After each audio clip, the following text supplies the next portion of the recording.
We don't know exactly what Jesus was up to on Wednesday. It's very possible that, just like on the other days, he went with his disciples into the city where he began to teach in the temple.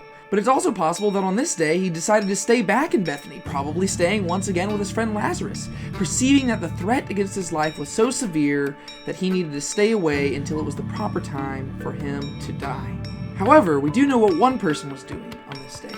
It would seem that it was on Wednesday when Judas Iscariot made the fateful decision to march down to Jerusalem, walk up to the chief priests, and agree to betray Jesus over to them for the small price of 30 shekels. We don't know exactly why Judas agreed to betray Jesus. We do know for a fact that it had something to do with greed, and that was his primary motivation, because we know first and foremost that he accepted 30 shekels for payment, the price of a common slave.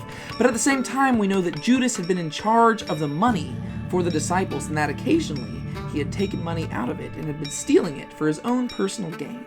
And so we do know that Judas did agree to do this, primarily driven by his greed, but what other factors led him to this decision is beyond our knowledge. It's very possible that he found himself frustrated by the things that Jesus was doing. Here the people had expected Jesus to be this conquering king who was coming in to deliver them from the Romans, but that's not what Jesus was doing. Instead, he was spending day after day teaching in the temple and accusing the Jewish leaders of being wrong, and Jesus wasn't doing anything to take care of the Romans. And so it's very possible that that was Judas's main frustration with Jesus. Maybe that was the thing that finally turned him away from Jesus, so that he was willing to accept the price of a common slave in exchange for the Son of God. There's plenty of other possibilities for why Judas did this, but ultimately, we'll never know. Judas Iscariot is, in my opinion, the most terrifying figure in all Scripture. Nobody knew that Judas was up to this. Not a single person except for Jesus himself knew what Judas was up to. And when it comes down to it on the next day,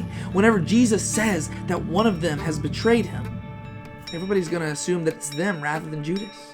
Typically, we portray Judas as this mustache-twirling figure who everybody knows is evil.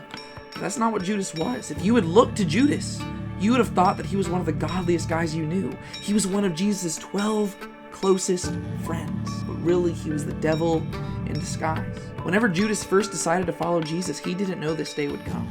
Unlike some of the other disciples, we don't know exactly what moment caused Judas to decide to drop everything and follow Jesus. But we know that at some point he did.